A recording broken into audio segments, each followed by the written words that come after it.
Alors je m'appelle Romain Jeanneret, je suis conservateur-restaurateur.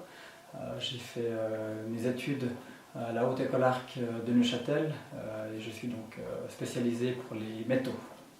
À l'heure d'aujourd'hui, nous sommes à peu près un petit peu plus au tiers du projet, donc ça fait un peu plus d'une année qu'on travaille dessus, le projet durant tous 3 ans. Le début du projet, le travail a surtout porté sur la dépose des reliefs de la Grande Châsse de Saint-Maurice. Et puis ce travail a été fait étape par étape, puisque au début du projet, on n'était pas certain de vouloir démonter l'entier de la pièce.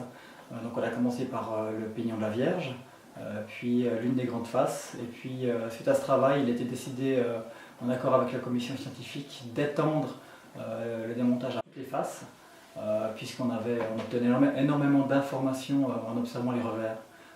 Et puis le fait d'accéder à lame en bois est une chose absolument unique, et puis on aura l'occasion de reparler des informations qu'on aura extraites. Le fait que cet objet soit porté en procession, soit vénéré par les chanoines de l'abbaye de Saint-Maurice, revêt une importance capitale dans la manière dont on va penser le concept de restauration.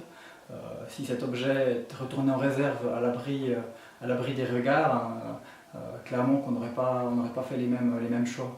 Donc le fait que cet objet soit vénéré, il y avait la nécessité de lui rendre sa superbe.